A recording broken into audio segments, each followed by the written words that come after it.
jeunes et vieux se sont donné rendez-vous au palais du 29G de Niamey pour la cérémonie d'investiture du candidat du PNDS, le Parti nigérien pour la démocratie et le socialisme aux élections présidentielles de 2016. Après vérification des mandats, le président du bureau exécutif fédéral de Niamey a pris la parole pour souhaiter la bienvenue aux militants ainsi qu'aux invités avant de réitérer sa confiance au président Issoufou Mahamadou. Après avoir observé une minute de silence à la mémoire des victimes de la tragédie survenue à Mina, près de la Mecque, et des soldats tombés sur le champ de l'honneur, Bazoum Mohamed a sans surprise dévoilé le nom de celui qui sera investi candidat à l'élection présidentielle de février 2016. 5 ans se sont en effet écoulés depuis qu'en novembre 2010, nous nous sommes retrouvés pour déclarer notre président investi pour la candidature à la présidence de la République, ainsi que nous l'avions fait 4 fois auparavant, en 1993, en 1996, en 1999 et en 2004. À toutes ces occasions, même lorsque nous avions des doutes quant à nos capacités réelles à atteindre notre objectif de victoire, nous avions toujours abordé les élections, la fleur au fusil, avec l'enthousiasme de nos convictions, mus par la certitude que nous l'emporterons un jour en vertu des avantages comparatifs qui sont les nôtres. Aujourd'hui, nous nous présentons devant le peuple du Niger, non pas comme des hommes et des femmes armés uniquement de leur bonne foi supposée et de la proclamation de celle-ci, mais comme des dirigeants politiques comptables de 5 années de gestion marquées par les défis qui lui sont propres et sanctionnés par un bilan qui est désormais un des grands mobiles de nos prétentions. Il s'agit donc de Issoufou Mahamadou, actuel président de la République, élu en 2011 par le peuple nigérien sur la base du programme de Renaissance. À la fin du quinquennat du président Issoufou, Bazoum Mohamed, président du parti, dresse le bilan de l'exécution de ce programme, portant sur 8 axes majeurs. Dans son discours d'ouverture, le président du PNDS Tareya a souligné que les réalisations dépassent largement les promesses. Le président Issoufou aura donc largement tenu sa promesse de bâtir des institutions démocratiques fortes et crédibles. Permettez-moi pour cela de lui rendre un hommage appuyé. Tout comme je rends hommage aux dirigeants et militants des partis de la majorité présidentielle, ceux de la MRN et des autres regroupements, notamment de l'ARC, ainsi que des partis nouvellement créés, tels que le FPR Jamhouria de mon ami Al-Badé, l'ADN Foussaha et l'Amin Amin. Sans le sens du patriotisme des dirigeants de ces partis, de la MRN et des autres, et leur loyauté à toute épreuve vis-à-vis du président Issoufou Mahamadou et de notre pays serait aujourd'hui englué dans une crise inextricable. Autre point abordé dans ce discours, la mise en place du gouvernement d'union nationale, le climat politique actuel et certains aspects du programme de Renaissance. Le premier engagement pris par le candidat Issoufou, vous vous souvenez, était de renforcer la démocratie et de consolider l'état de droit. À cet égard, la tenue des prochaines élections, conformément au calendrier prescrit par la Constitution, dans un climat de solide consensus pratique, atteste d'une véritable victoire, tant il est vrai que nos adversaires ont fait depuis 2013 un tout autre pari. Ici, il me plaît de rappeler que jusqu'à cette date d'août 2013, notre pays coulait, pour ainsi dire, un cours politique tranquille, loin de l'actualité africaine friande, on le sait, des tensions caractéristiques des jeux politiques aux règles mal assumées. La mise en place du gouvernement dit d'union nationale en août 2013 était en vérité la consécration de l'échec d'un complot mijoté par les dirigeants de l'opposition actuelle. Pourtant, M. Hama Amadou n'avait aucune raison de se sentir à l'étroit dans le statut qui était le sien, eu égard au pouvoir dont il était détenteur, ainsi que des privilèges que cela lui procurait. Il n'était en vérité simplement pas à l'aise à l'idée que le président Issoufou finisse son mandat et se prévale d'un bilan dont lui, plus que quiconque, mesurait toute l'allure. Pour cela, il avait misé sur une improbable motion de censure contre le Premier ministre qui aurait préfiguré la perte par le président de la République de sa majorité parlementaire et l'instauration subséquente d'un régime de cohabitation comme si ce souvenir de l'année 1995 ne devait lui être d'aucune utilité. Mal leur en a pris, lui et M. Seyni Oumourou sont complices. En plus de ne pas avoir réalisé leur funeste objectif, ils se sont retrouvés l'un comme l'autre à la tête de partis totalement divisés et en proie au pire trauma. Leur alternative insurrectionnelle derrière laquelle ils ont couru de toutes leurs illusions s'est avérée encore plus ruineuse que leur idée de changement de majorité parlementaire. Aujourd'hui, leur parti totalement exsangue aborde les élections sous les pires auspices. C'est pour voiler cette réalité qu'il s'agite sur le thème du fichier électoral qui ne serait pas fiable, de la CENI où il serait sous-représenté, ou encore de la Cour constitutionnelle qu'il va falloir leur changer, sans quoi ils ne participeraient pas aux élections. Le fichier électoral biométrique, la composition de la CENI, la légitimité de la Cour constitutionnelle sur qui l'opposition porte des réserves sont des questions que Bazoum Mohamed a passées en revue. La vérité, c'est que les membres de la Cour constitutionnelle au Niger, comme partout ailleurs au demeurant, ont un mandat strict et sont inamovibles. Les dirigeants de l'opposition le savent très bien. Au surplus, ils savent que ceux-ci ayant, pour 5 sur les 7 qu'ils sont, été désignés soit par des magistrats, des avocats, des professeurs de droit ou des organisations de la société civile, ils n'ont aucune raison d'être favorables à un camp politique plutôt qu'à un autre. Le 6e, quant à lui, il est, soit dit en passant, le représentant personnel de Hama Amadou lui-même. Chers camarades, chers amis, s'agissant du fichier électoral, celui-ci est en train d'être réalisé dans le cadre d'un comité où le pouvoir et l'opposition sont représentés de façon paritaire, c'est-à-dire, en l'occurrence, en parfaite égalité. Nous ne sommes pas peu fiers, du reste, de savoir que le superviseur du fichier électoral dans la région, dans la plus grande circonscription électorale régionale, à savoir celle des Inders, est un dirigeant de l'opposition. De même que c'est un autre cadre de l'opposition qui est le superviseur du fichier dans la région de Tawa, considéré comme étant le fief de notre parti, le PNDS Tareya.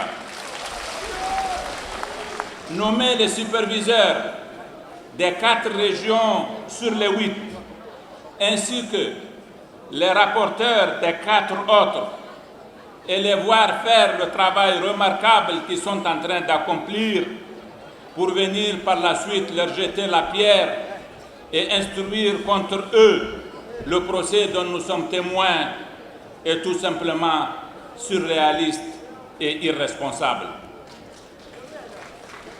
Pour ce qui nous concerne, ce que nous retenons, par-delà la campagne bruyante que fait l'opposition à propos du fichier électoral, destiné à la vérité, à l'opinion internationale, ce sont les mots « tout de responsabilité » tenus par le représentant du MNSD Nassara lorsqu'à la réunion de validation du rapport à mi-parcours du comité du fichier électoral par le Conseil national du fichier, tenu le 23 septembre dernier à Niamey, celui-ci avait déclaré, et je cite, « C'est pour la première fois que notre pays se dote d'un véritable fichier électoral ». Fin de citation.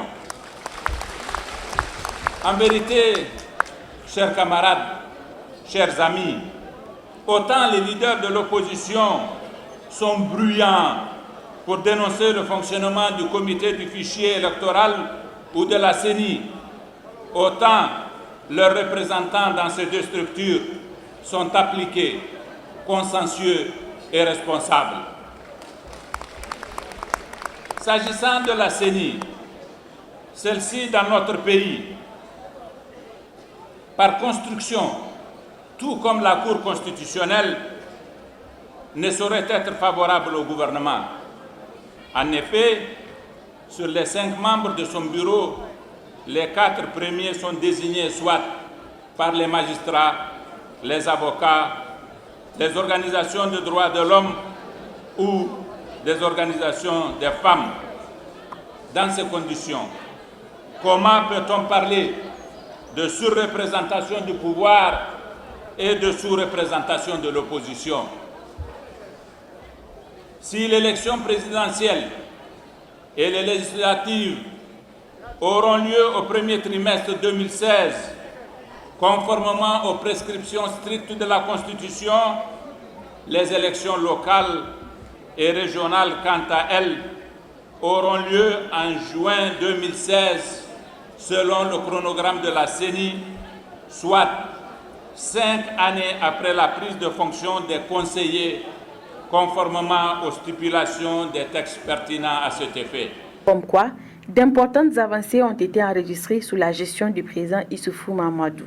Sous le magistère du président Issoufou, notre pays a fait un saut prodigieux dans le classement de l'ONG Reporters sans frontières, occupant ainsi la 5e place en Afrique en matière de respect des libertés de la presse. La justice nigérienne est parmi les plus libres d'Afrique et l'Organisation des Nations Unies reconnaît le Niger comme un modèle de respect des droits de l'homme. Le respect de l'agenda de la République, tel qu'il se traduit à travers la programmation de ces scrutins, est un échec cuisant de ceux qui ont parié sur une insurrection impossible, dont l'idée, en vérité, nous le savons bien, est fondée sur le postulat d'une tare nigérienne qui voudrait que, tant que certains Nigériens ne sont pas au sommet de l'État, celui-ci serait fatalement voué à certains chocs régulateurs, entre griffes.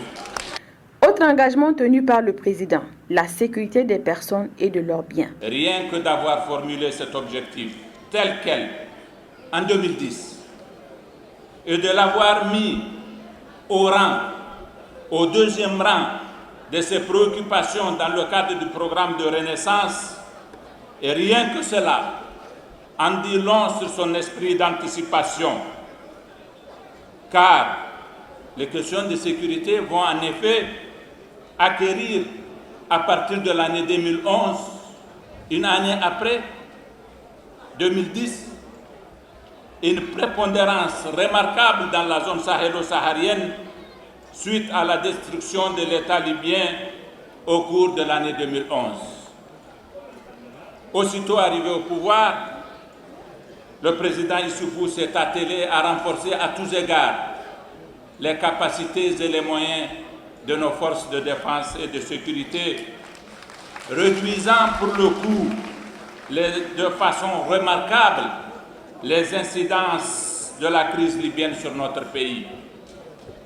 On se souvient de ce qu'il en sera malheureusement au Mali voisin, où de telles mesures de précaution et de prévention n'avaient pas été prises. Il en est de même avec Boko Haram, dont les stratèges considéraient que le ventre mou du dispositif généré par la stratégie conçue par la CBLT était le Niger. La volonté de ces criminels était de faire du Niger leur arrière-base au cours de l'année 2015. Mal leur en a pris aussi. Ils ont buté sur un mur solide dressé par le président Issoufou en coordination avec son frère et ami le président Idriss Déby du Tchad. En plus d'avoir bloqué Boko Haram dans ses prétentions impérialistes, le Niger et le Tchad sont entrés en territoire nigérien pour détruire des bases de l'organisation terroriste. Certes, malheureusement, aujourd'hui encore, les populations de Difa continuent de payer un lourd tribut à Boko Haram, mais, chers amis, plaise à Dieu, cela relève davantage des convulsions de fin de vie d'une organisation vouée à une destruction certaine.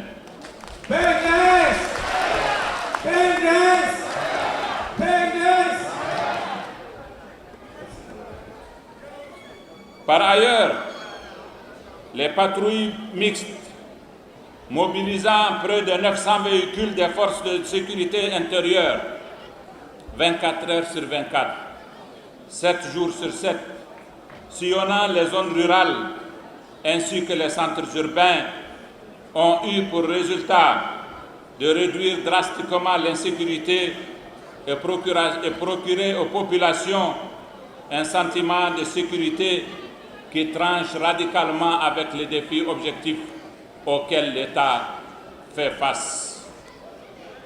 Pour toujours rester dans ce registre sécuritaire, mais sur son versant diplomatique, il y a lieu de souligner que grâce à la vision perspicace du président Issoufou, notre pays a été au centre du débat diplomatique sur les différentes crises qui ont secoué notre région.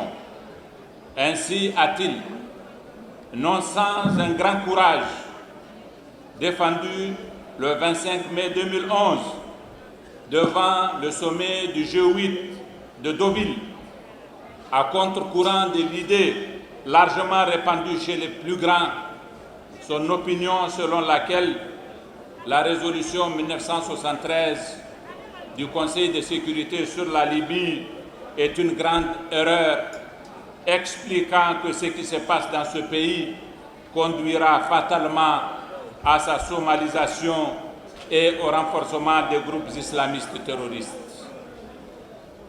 Sur le Mali,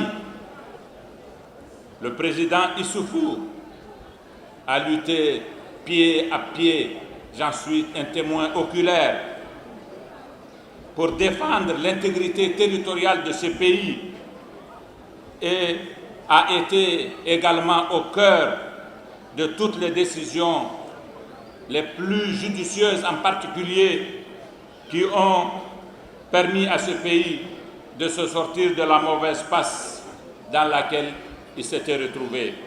Nos frères maliens ne cessent jamais à cet égard, à chaque fois qu'ils nous voient, de louer l'action du président Issoufou sur ce dossier.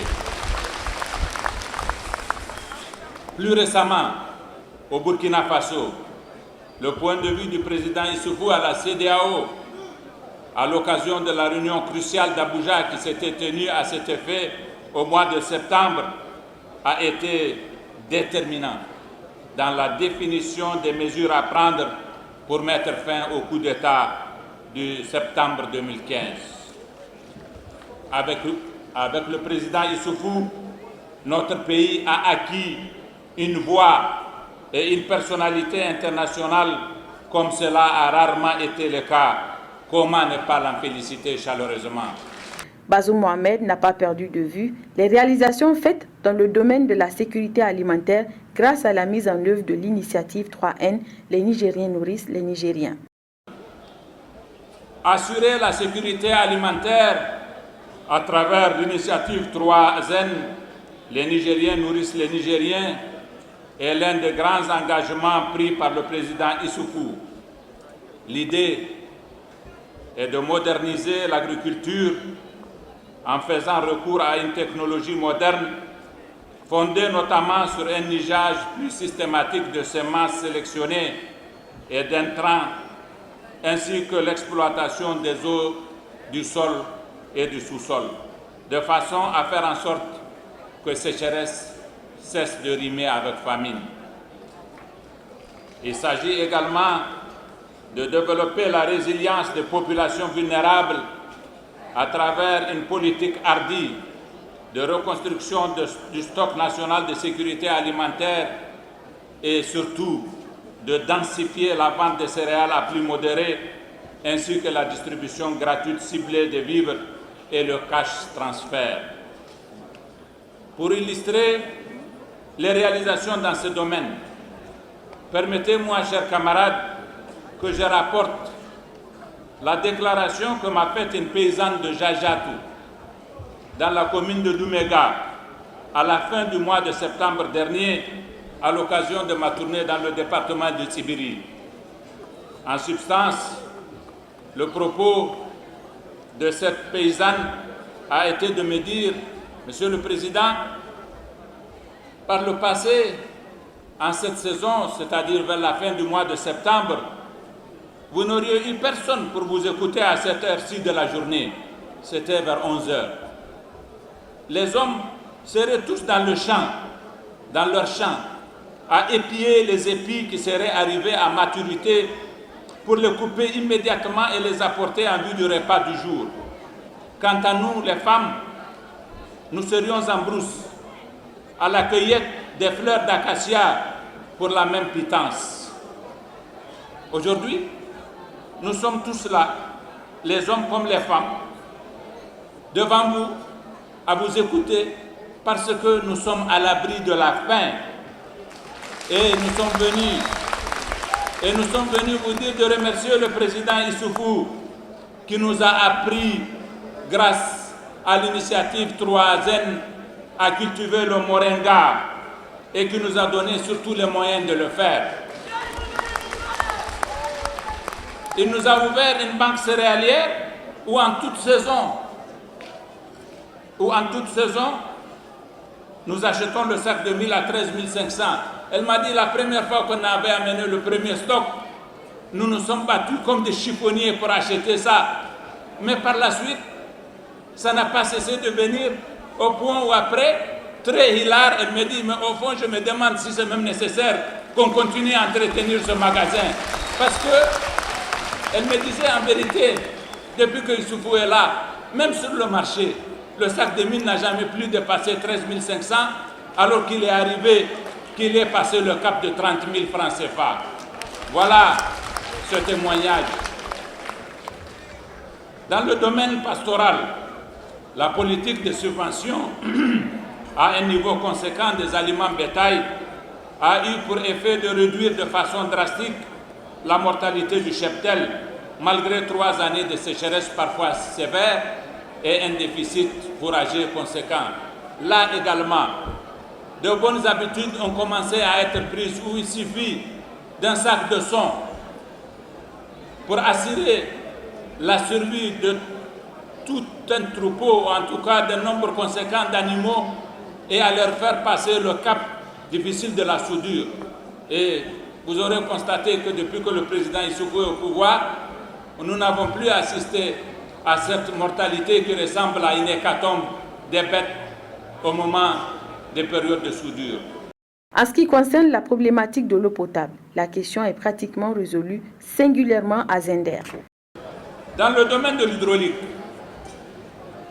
Le concept de mini-adduction d'eau potable multivillage, promu par le président Issoufou, est une des meilleures réponses aux défis lancinants que pose la problématique de l'eau dans notre pays. Quoi de plus beau? Je vais là encore rapporter des exemples que j'ai vus. Quoi de plus beau à cet égard de voir ce qui se passe dans la zone de Gazamni. Gazamni, c'est dans la commune de Kélé, au nord de Gouré. Zone de socle par excellence. La soif des bêtes et des humains semble relever du génome, pour ainsi dire, du paysage de cette région. Mais avec ce concept, un forage a été réalisé à Sounadi, un château à Cherbouna et 8 villages ont été desservis, mettant fin de façon sensible à toute une vie où la soif avait sévi comme une fatalité. J'ai pu témoigner de la même chose ici à Tillabéri, où le même concept a été appliqué, et d'un château d'eau à Sakwara, 11 localités ont été desservies jusqu'au-delà de Namarigungu, mettant fin au calvaire des maladies liées à la consommation de l'eau brute du fleuve. La même opération a été menée en face sur la rive gauche du côté de Gotei, où ce sont 8 localités qui ont été desservies. Et ce programme se poursuit tant dans les zones proches du fleuve que dans toutes les zones de socle à l'intérieur du pays. Et je peux donner des exemples à n'en pas finir, chers camarades. Mais dans ce domaine de l'eau, notre plus grande fierté, nous l'éprouverons le 18 décembre, lorsque, après Maradou Kolia, le président fera le déplacement sur Zender. Ce jour-là, ce sont des torrents d'eau qui vont parcourir 70 km, venir déborder des robinets de la ville de Zender et mettre fin à un calvaire séculaire. Avec cette solution que j'appelle la solution Issoufou, croyez-moi, le problème de l'eau de Zender, ce sera de relever du rocher de Sisyphe. Toutefois, malgré cela, nous restons humbles parce que nous savons que malgré nos réalisations, le défi de l'eau reste d'actualité et le président Issoufou en a conscience plus que quiconque. Grâce aux actions centrées du programme de Renaissance, le secteur sanitaire s'est qualitativement et quantitativement amélioré. Dans le domaine de la santé, l'acquittement du président Issoufou quant à ses engagements devant les Nigériens peut se résumer en 3 mesures symboliques. J'ai retenu 3. À son arrivée au pouvoir, 350 médecins, 350 seulement s'il vous plaît, médecins travaillaient comme fonctionnaires de l'État. À côté, 530 médecins étaient au chômage. De sa prise de fonction, la première semaine, il a donné instruction au ministre de la fonction publique pour que, en dérogation aux prescriptions du statut général de la fonction publique, on procède à leur recrutement automatique. Et c'est chose qui fut faite. La deuxième mesure que je citerai, ce sont ces 150 ambulances dont les Nigériens ont pu témoigner du cortège que le président Issoufou a placé dans toutes les localités du fond du Niger pour mettre fin au spectacle des femmes qui meurent sur les charrettes sur la route de la maternité.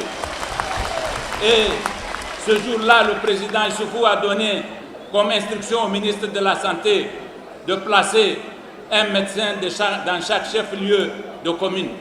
À l'occasion de mes tournées, j'ai pu vérifier que tous les chefs-lieux de commune ne sont pas encore dotés de médecins. Je dénonce cela et je demande à l'administration de se ressaisir parce que nous ne pouvons pas recruter tant de médecins parce que chaque année nous avons recruté tous les médecins qui sont sortis et continuer à voir que dans certains chefs-lieux de nos communes, nous avons encore des villages et des communes qui ne sont pas dotés de médecins. La troisième mesure, c'est le flamboyant hôpital de référence de 500 lits que nous avons pu construire grâce à la coopération de nos amis chinois. J'en profite pour remercier la Chine et remercier son ambassadeur qui doit certainement être dans cette salle. Cet hôpital, qui sera un hôpital de référence, va induire une grande révolution dans le domaine de nos infrastructures et de nos capacités sanitaires. Voilà donc les 3 mesures symboliques qui ont été prises et réalisées. Poursuivant son bilan, le président du Parti Rose a relevé l'amélioration de la qualité de l'éducation, des infrastructures, des énergies, enregistrée grâce à l'expérience de Issoufou Mamadou, expérience qui lui a permis de répondre aux attentes des populations nigériennes. Dans le domaine scolaire, l'engagement du président, entre autres, a consisté en des chiffres de classe à construire. 2500 a-t-il promis, soit sur les 5 ans, 12 500. Mais à ce jour, ce sont plutôt 14 119 classes qui sont construites ou en passe d'être achevées. Au niveau professionnel et technique, ce sont 6 lycées professionnels qui sont créés, 78 centres d'enseignement technique et 181 centres de formation aux métiers équipés qui sont tous ouverts. Au niveau supérieur, 4 universités ont été ouvertes et de nombreux bâtiments ont été construits sur l'ensemble des autres universités du pays. Investir dans les infrastructures et l'énergie, tel était le grand engagement du président Issoufou pour donner sa base et sa consistance à la relance de l'économie. À cet égard, un vaste programme de réhabilitation, d'aménagement et de bitumage de nouvelles routes est en cours d'exécution dans tous les recoins du territoire national. Je ne veux pas parler des routes secondaires, je veux juste parler des routes qui sont bitumées. Les populations de Ningimi auraient pu à ce jour oublier le calvaire des conditions du voyage sur Difa n'était le blocage du projet de la reprise de cette route par l'insécurité générée par les agissements des terroristes de Boko Haram. Toutefois, ce qui a été déjà partiellement accompli constitue pour ces populations plus qu'un soulagement. C'est un tronçon de plus de 70 km qui a déjà été construit et une bonne partie du restant de la route est en terre. Soulagement, c'est le sentiment qui anime les voyageurs sur la RN lorsqu'ils empruntent le tronçon Gidigir-Zender ou Guidan-Rumjis-Ernawa. C'est pareil pour le tronçon Filengue-Abala ou Dabnou-Ilé-Labadegishiri. En plus de ces réalisations, la route Arlit-Engazam en Algérie est en chantier. Pareil pour la route Agadez-Abalak ou la route Zender-Magaria ou Balayara-Filengue ou Maradi-Madarumfa. D'autres routes sont programmées, dont Arlit-Agadez, Douti-Loga, Madawa-Bouzaketa-Tamaské ou Margougaya, et j'en passe certainement. Un pont sera incessamment construit à Farié, de même qu'un 3e pont verra le jour à Niamey. Un vaste programme de restructuration de nos villes est à l'œuvre. Niamey-Niala est en passe de donner un autre visage à notre capitale. Tout comme Dosso-Soga a transformé Dosso et Maradi-Kolia va donner le risque que mérite la ville de Maradi. Dans ce domaine des infrastructures de communication, la réalisation la plus emblématique du mandat du président reste incontestablement le chemin de fer Niamey-Cotonou. Ce rêve qui en 2011 encore paraissait comme une utopie a pris corps à travers de véritables travaux d'Hercule que réalise en ce moment la société Bolloré. Le tronçon Niamey-Dosso est sur le point d'être achevé. Avec l'accomplissement de cette infrastructure, l'économie de notre pays connaîtra une grande évolution positive, étant entendu que nul ne saurait envisager un quelconque développement sans chemin de fer, à plus forte raison pour un pays minéralier aussi vaste et enclavé que le nôtre. Dans le domaine énergétique, une centrale thermique de 100 MW est en passe d'être achevé à Gorubanda, ici, non loin de Niamey. Le grand projet de barrage de Kandaji a quant à lui connu un grand retard dans son exécution du fait du non-respect de son contrat par la société en charge de l'ouvrage, contrat signé au cours de l'année 2010 avant notre arrivée au pouvoir. Mais grâce aux efforts du président Issoufou, ce grand projet structurant va démarrer très bientôt avec une nouvelle société qui, cette fois-ci, plaise à Dieu, ne connaîtra aucune forme d'entrave et ne sera coupable d'aucun manquement. Une des grandes promesses du programme de la Renaissance concernait le monde du travail auquel le président de la République a promis l'amélioration des conditions de vie des travailleurs, de même qu'il avait promis de lutter contre le chômage des jeunes. À cet effet, une politique rigoureuse a été mise en œuvre en vue de la valorisation du statut du fonctionnaire, ayant débouché sur une amélioration très sensible du régime des primes et des indemnités. La conséquence de ces mesures hardies qui ont été prises par le gouvernement, c'est que la masse salariale soit passée de 96 milliards en 2010 à 240 milliards aujourd'hui. C'est ça le contrat qui nous lie à l'ITN et c'est de cette façon que nous avons rempli notre part du contrat quant à nous au gouvernement. S'agissant de la lutte contre le chômage, si l'objectif de la création de 50 000 emplois permanents par an ne s'est pas réalisé, notamment du fait du contre-coup survenu sur le marché de l'uranium et du retard dans le démarrage de l'exportation du pétrole brut du fait de l'insécurité dans le lit du lac Tchad, des améliorations n'en ont pas moins été notées.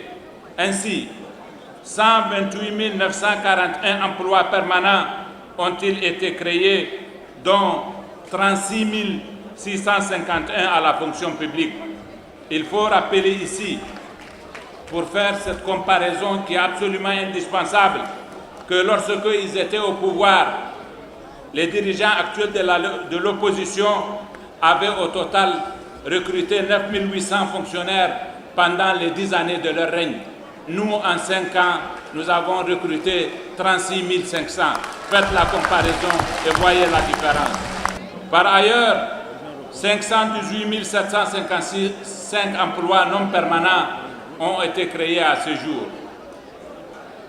Le bilan du camarade Issoufou à la tête de l'État pendant ces presque 5 ans d'exercice du pouvoir est satisfaisant à tous égards. Cela ne constitue nullement une surprise pour nous qui le connaissons. Nous avons toujours su qu'il est un homme techniquement compétent, tout comme nous connaissons sa rigueur intellectuelle. À l'épreuve du pouvoir, nous avons pu mesurer la chance que nous avons eue de l'avoir à cette place à laquelle seuls les meilleurs doivent au demeurant prétendre.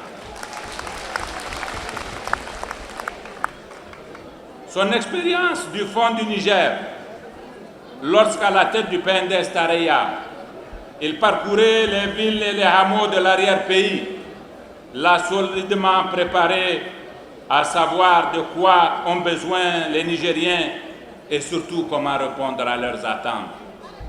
Homme politique patient, tolérant, à l'écoute des adversaires et des partisans, le candidat de la jeunesse, des femmes et des hommes, de la confiance. Voilà comment Bazoum Mohamed décrit le candidat du Parti Rose. Camarades, je voudrais vous dire que pour être devenu président de la République, Issoufou n'en est pas moins resté le même, toujours humble, courtois, poli, comme vous l'avez connu.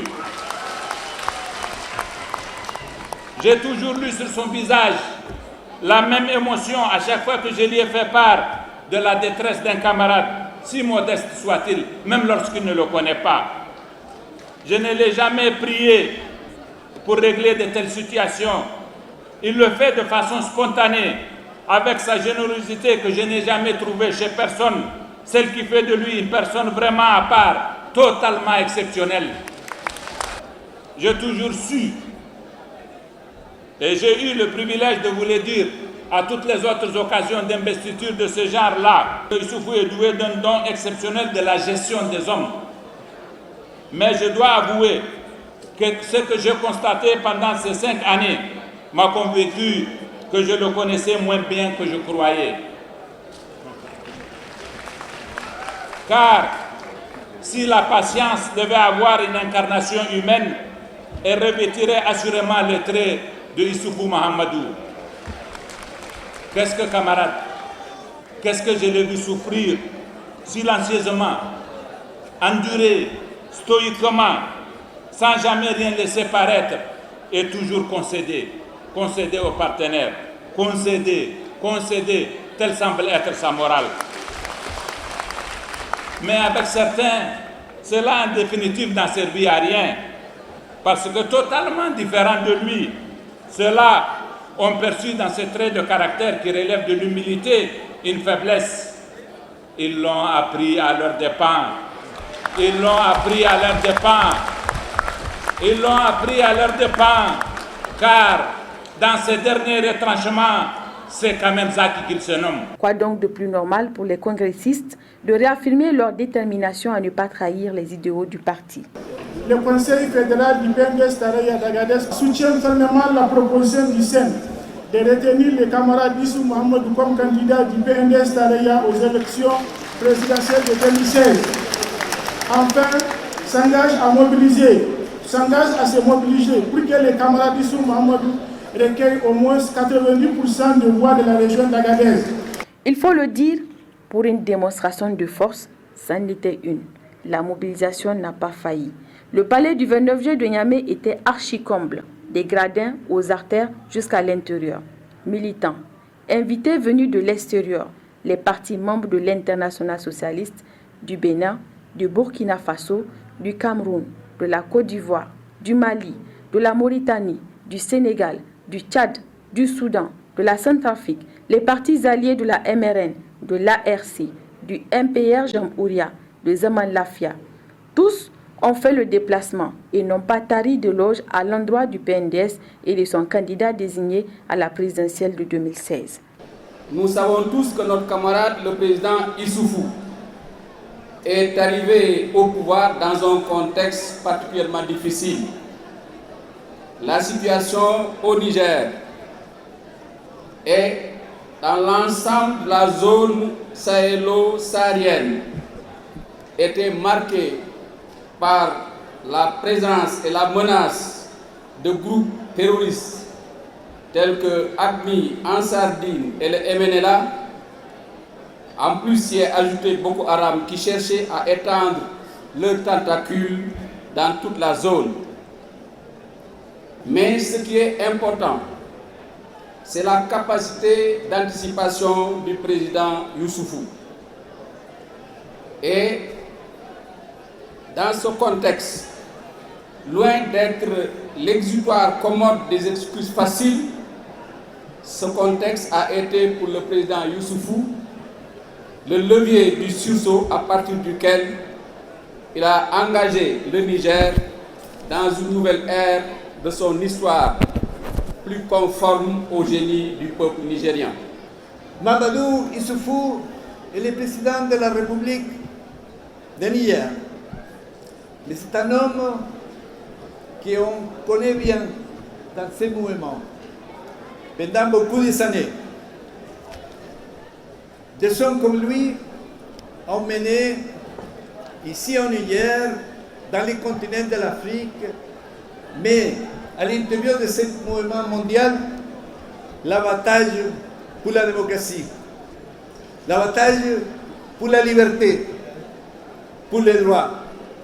Et nous avons apprécié, nous avons connu et appris à apprécier ses efforts, son caractère, son engagement et son leadership. S'agissant justement du travail, le programme de la Renaissance en fait le socle pour la refondation du Niger. Et c'est pourquoi, aujourd'hui, s'il y a un avis favorable, s'il y a une opinion largement répandue et partagée, c'est assurément sur le bilan positif des 5 ans de travail abattu par l'Alliance au pouvoir. Sans faire un relevé exotique des réalisations, je soulignerai qu'aujourd'hui, tous les secteurs économiques sont impactés par le fulgurant développement que connaissent l'éducation et la santé. De même, bien nourrir et à suffisance chaque Nigérien est au cœur de la dynamique de production impulsée par l'emblématique programme des 3N dont les résultats sont d'ores et déjà assez probants. Pour avoir travaillé avec Son Excellence Monsieur le Président de la République et l'ensemble des camarades du PNDS durant 2 ans au sein d'un gouvernement d'union nationale, nous avons partagé de très bonnes expériences, nous avons partagé des épreuves aussi très difficiles et je crois qu'avec l'aide de Dieu, nous chercherons tous ensemble à privilégier les intérêts supérieurs de notre pays au-delà de tous les intérêts particuliers et de toutes les petites ambitions individuelles.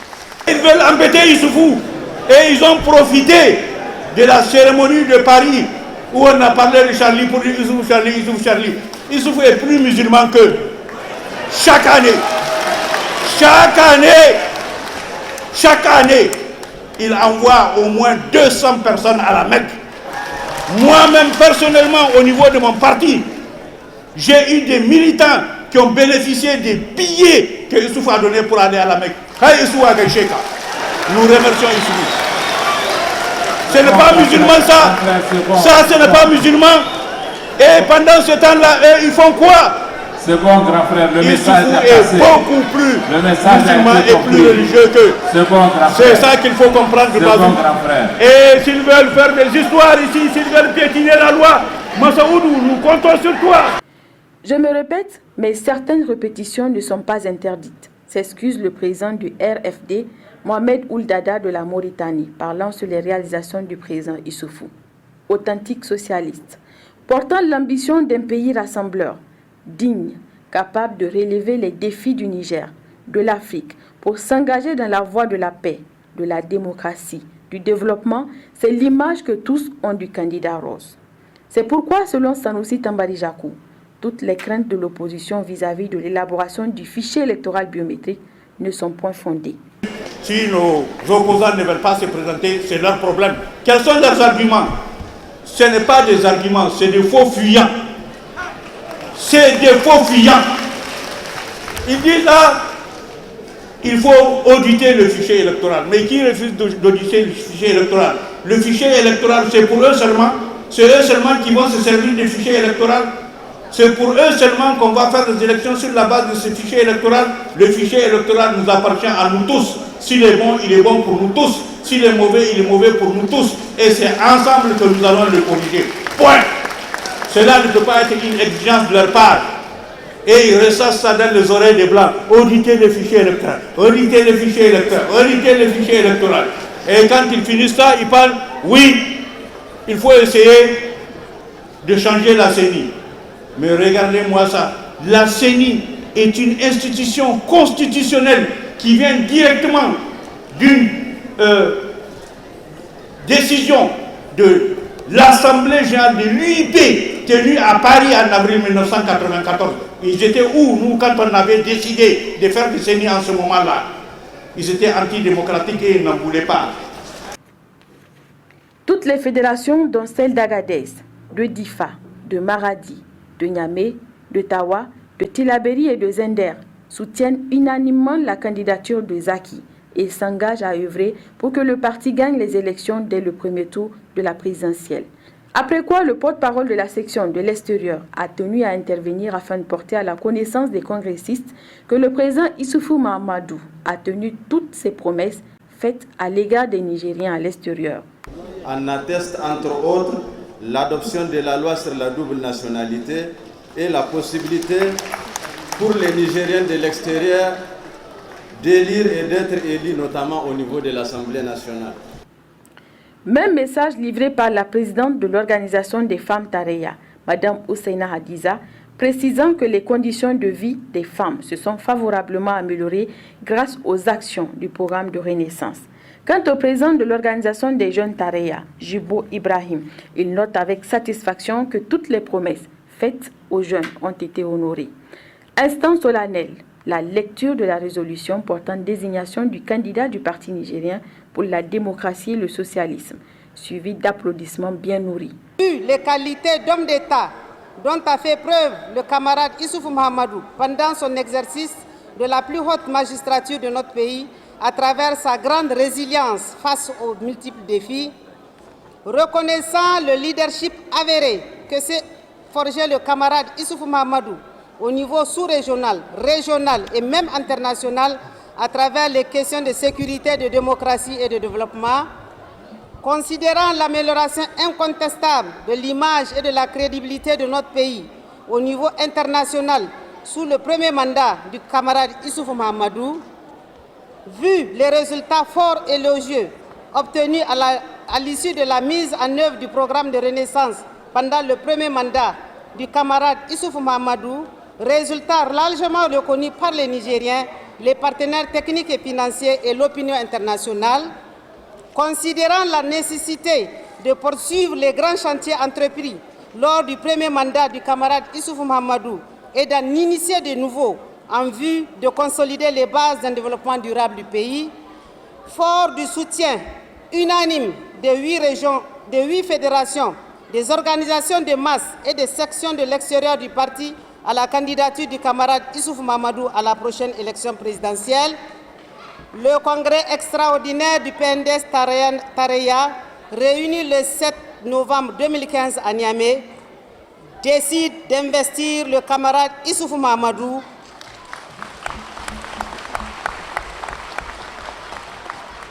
comme candidat du PNDS Tareya à la prochaine élection présidentielle du 21 février 2016 et lui assure son soutien total. Satisfait de l'organisation de ce congrès qui a désigné pour la 4e fois Issoufou Mahamadou comme candidat du PNDS aux élections présidentielles, Bazoum Mohamed a adressé ses vifs remerciements à l'ensemble des congressistes et tous les partis amis qui ont répondu à leur invitation. Pour lui et l'ensemble de ses militants, Issoufou Mahamadou est le meilleur candidat pour un Niger émergent, stable et sécurisé.